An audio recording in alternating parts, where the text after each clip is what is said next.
नमस्कार। सुबह दोपहर 1 बजे की खबरों में आप सभी का स्वागत है। मैं हूं नीलू। करते हैं खबरों की शुरुआत। तो बांदा में अखिलेश यादव की एसपी की विजय रथ यात्रा की शुरुआत हो चुकी है और इस दौरान अखिलेश यादव ने सरकार पर जमकर हमला बोला है। अखिलेश यादव ने कहा कि सरकार के लोग सिर्फ दमदार झूठ बोलते हैं। उत्तर प्रदेश में नौजवानों के सपनों का तोड़ा गया।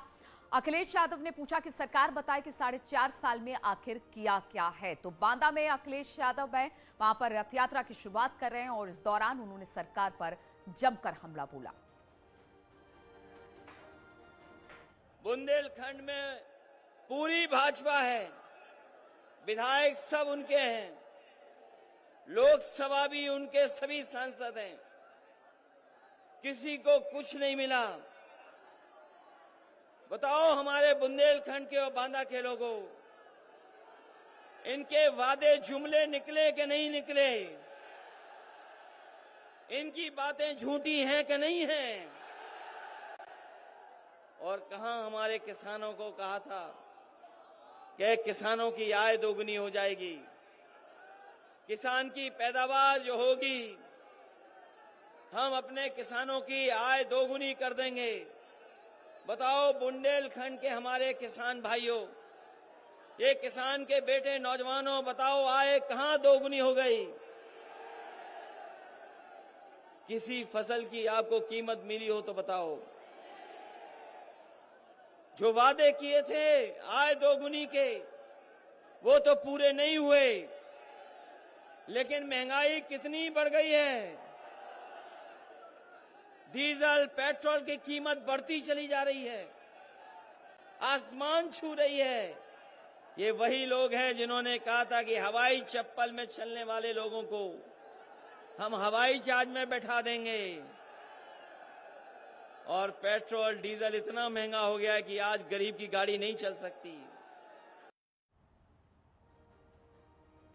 और कन्नौज से खबर है, जहां पर फेसबुक के सीईओ मार्क जुकरबर्ग पर केस दर्ज किया गया है। दरअसल फेसबुक पर बुआ बबुआ नाम से चल रहे पेज से अखिलेश यादव के खिलाफ अभद्र टिप्पणी का आरोप लगा है। कोर्ट के आदेश पर ठठिया पुलिस ने एफआईआर दर्ज की है। मामले में पेज के एडमिन समेत 49 लोगों पर केस दर्ज किया गया है, जिसमें फेसबुक के संस्थापक मार्क जुकरबर्ग का भी नाम शामिल है।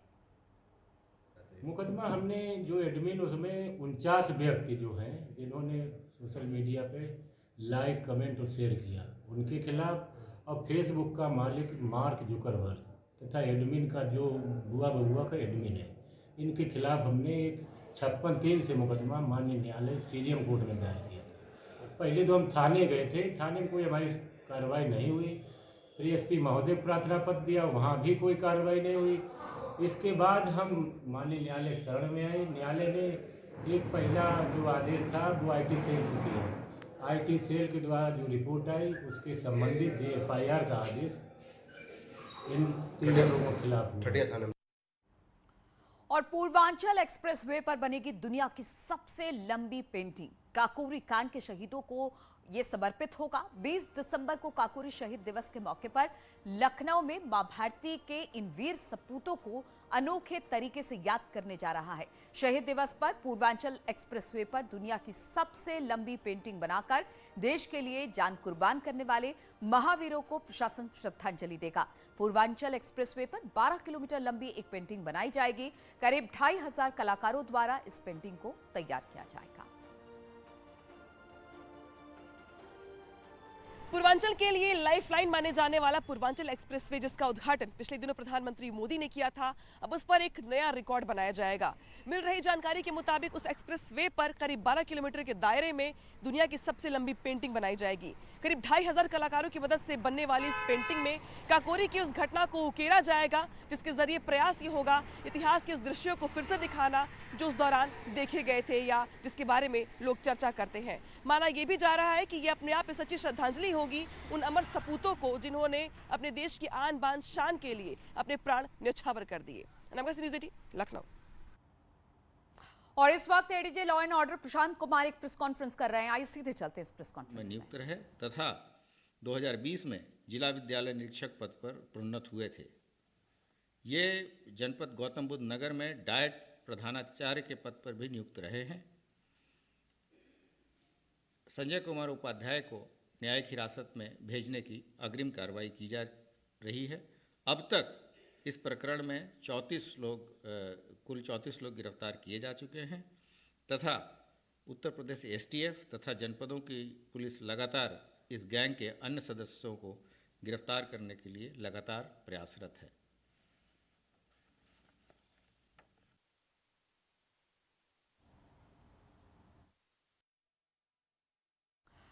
तो यूपी टीएटी में जिस तरह से पर्चा लीक मामला सामने आया था, उसको लेकर लगातार छापेमारी हो रही है और संजय उपाध्याय को जिस तरह से गिरफ्तार किया गया उसके बारे में जानकारी देते हुए प्रशांत कुमार साथी उन्होंने कहा कि अब तक इस पूरे मामले में 34 लोगों की गिरफ्तारी हुई है और साथ ही साथ अब भी इस पर दबिश चल रही है। जो भी इसमें आरोपी हैं उनको बख्शा नहीं जाएगा और किस तरह की कार्रवाई हो रही है उन्होंने कहा कि एसटीएफ लगातार कार्रवाई कर रही है और इसके अलावा अलग अलग जनपद के पुलिस भी इस पर कार्रवाई कर रही है। तो इसको लेकर एक प्रेस कॉन्फ्रेंस कर रहे थे ADJ law and order Prashant Kumar, जिन्होंने जानकारी दी कि किस तरह से संजय उपाध्याय की इसमें संलिप्तता थी, किस तरह से उन्हें गिरफ्तार किया गया और भी बहुत सारे ऐसे लोग हैं जिनकी गिरफ्तारी अभी बाकी है। और लखनऊ से खबर लेते हैं जहां पर कांग्रेस मुख्यालय के बाहर राजस्थान से आए अभ्यर्थी आमरण अनशन पर जा बैठे। इन अभ्यर्थियों ने प्रियंका गांधी से मुलाकात की मांग की, लेकिन कांग्रेस चौराहे पर टेंट लगाकर डेरा डाल दिया और राजस्थान सरकार से विभिन्न भर्तियों को लेकर अपनी मांग को पूरा करने के लिए प्रियंका गांधी से मुलाकात की मांग पर अड़ गए। इस दौरान इन अभ्यर्थियों ने आज कांग्रेस मुख्यालय पर स्थित पूर्व प्रधानमंत्री राजीव गांधी की प्रतिमा पर माल्यार्पण कर उनके समर्थन में जमकर नारे लगाए और अपनी मांगों को पूरा कराने के लिए प्रियंका गांधी से मुलाकात करा देने की प्रार्थना करते हुए उन्हें लेटकर प्रणाम करते नजर आए।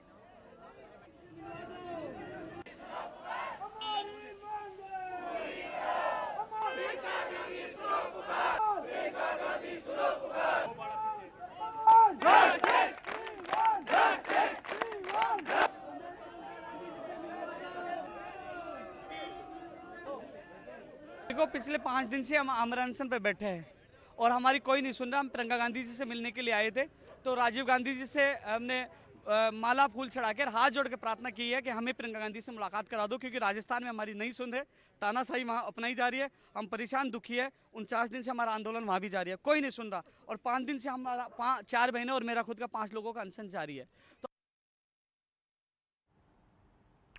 और 25 दिसंबर को आईआरसीटीसी रामपथ यात्रा ट्रेन चलाने जा रही है। इससे पहले भी 2 बार की यात्रा से श्रद्धालुओं का इसमें अच्छा खासा रिस्पांस मिला है।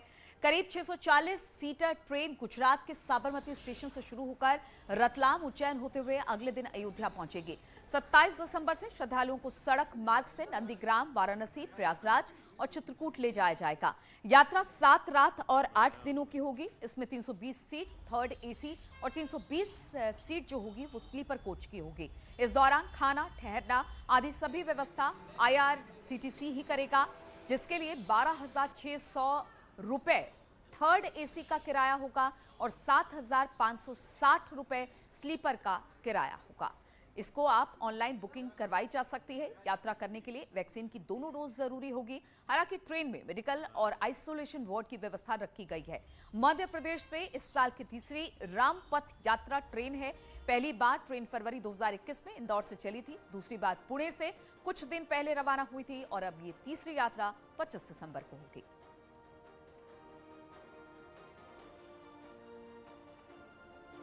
ट्रेन जो है भगवान श्री राम की जो जन्म स्थली है अयोध्या, वहाँ के लिए रवाना होगी। और अयोध्या से चित्रकूट का जो मार्ग था भगवान का वनवास का, जो तीर्थ स्थल थे, उसे हम रामपथ के नाम से जाने जाते हैं।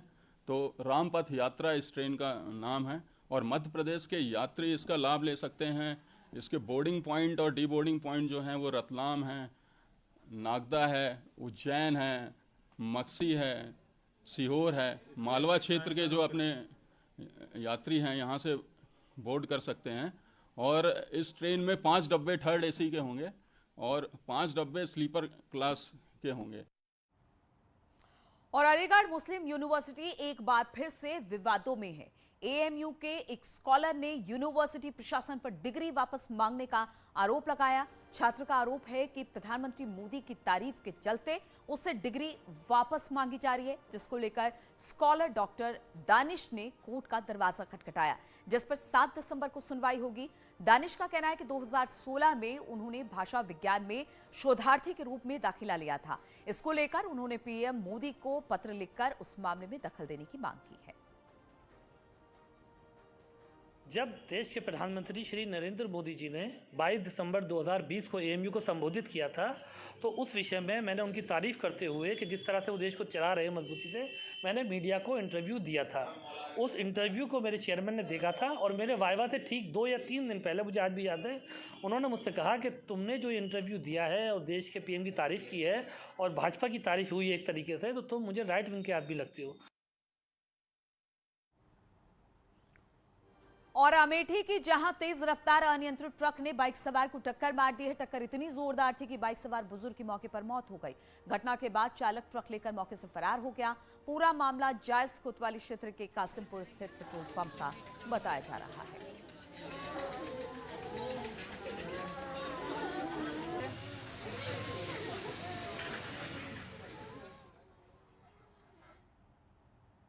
और उधर फतेहपुर जिले में तेज रफ्तार प्राइवेट बस अनियंत्रित होकर सड़क के किनारे खाई में जा गिरी। हादसे में 4 महिला सहित कुल 12 यात्री घायल हो गए हैं। पुलिस हादसा देर रात बकेवर थाना क्षेत्र के पास का बताया जा रहा है। यात्रियों के मुताबिक खागा से अहमदाबाद जा रही थी प्राइवेट बस और चालक शराब के नशे में था। बस की रफ्तार तेज होने के कारण अनियंत्रित हो गई, जिसके बाद अनियंत्रित होकर बस पलट गई। हादसे में 4 महिला समेत 12 यात्री गंभीर रूप से घायल हुए हैं।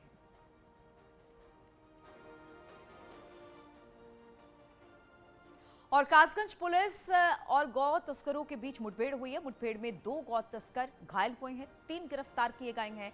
2 गाय, 3 तमंचे, 5 कारतूस इनके पास से बरामद किया गया है। बताया जा रहा है कि ढोलना कोतवाली के पास मरहरा रोड पर पुलिस और बदमाशों की मुठभेड़ हुई। रुकने का इशारा किया तो बैरिकेडिंग को उड़ाते हुए वो आगे निकल गया, उसका पीछा किया गया। गाड़ी को रोकने के बाद जो बदमाश अंदर बैठे थे, जो कि 6 थे नंबर में, उन्होंने फायरिंग शुरू की पुलिस के ऊपर। 3 बदमाश उसमें से फरार हो गए और 2 बदमाश जो है उनको पुलिस मुठभेड़ में जवाबी कार्रवाई में गोली लगी है। एक अन्य व्यक्ति पकड़ा गया है। कुल मिला के 3 व्यक्तियों को पकड़ने में पुलिस को सफलता प्राप्त हुई है।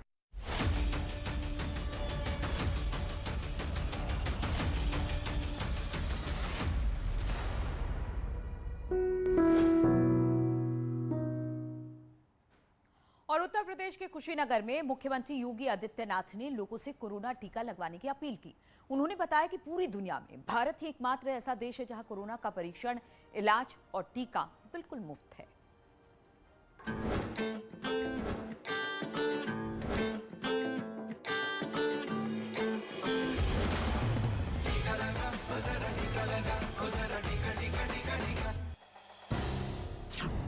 भारत में कोरोना टीका है बिल्कुल मुफ्त। कोरोना का परीक्षण और इलाज भी मुफ्त। कोरोना को हराना अब हमारी जिम्मेदारी। टीका लेकर हम निभाएं अपनी भागीदारी, क्योंकि टीका है संजीवनी। आपने लगवाया? कितने लोगों ने वैक्सीन लगाया है? हाथ खड़ा करो थोड़ा। वैक्सीन लगाने वाले सभी लोग। टीका कितने लोगों ने लगाया है? दोनों हाथ उठाकर थोड़ा खड़ा करो। आप सब ने लगाया है। जो लोग बचे हैं वे कोरोना का वैक्सीन जरूर लगा लें, फ्री में वैक्सीन है। जी हां, जो लोग कोरोना टीका लगाने से रह गए हैं वो भी कोरोना टीका जरूर लगवा लें।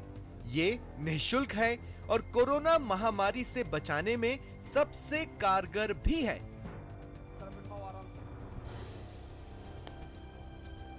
उत्तर प्रदेश के कुशीनगर में सामूहिक विवाह समारोह में मुख्यमंत्री योगी आदित्यनाथ ने कोरोना के खिलाफ लड़ाई में दुनिया में भारत के बेमिसाल होने के बारे में बताया। कोरोना महामारी का सामना करने के लिए दुनिया में ज्यादा संपन्न देश होंगे, लेकिन फ्री में टेस्ट, फ्री में उपचार, फ्री में अन्न योजना का लाभ और फ्री में वैक्सीन, यह भी केवल और केवल भारत के अंदर प्राप्त हो रहा है। इसी साल 16 जनवरी को भारत में दुनिया का सबसे बड़ा कोरोना टीकाकरण अभियान शुरू हुआ था और अब तक कोरोना टीके की 125 करोड़ खुराक दी जा चुकी है। केंद्र और राज्य सरकारों की कोशिश जल्द से जल्द 100% टीकाकरण की है। सबको वैक्सीन, फ्री में वैक्सीन, ये प्रधानमंत्री मोदी जी ने दिया है और भारत अब 125 करोड़ लोगों को अब तक वैक्सीन देने में सफल हुआ है और उत्तर प्रदेश आज 16 करोड़ लोगों को वैक्सीन दे चुका है। कुशीनगर के सामूहिक विवाह कार्यक्रम में 2503 जोड़े विवाह के बंधन में बंध गए। सीएम योगी ने इन सभी को कोरोना टीके के महत्व के बारे में बताया। इसलिए कोरोना के खिलाफ जब सरकार निभा रही है अपनी जिम्मेदारी, तो कोरोना टीका लेकर हम भी निभाएं अपनी भागीदारी। जय जय Shri Ram. Bureau report, news 18 network.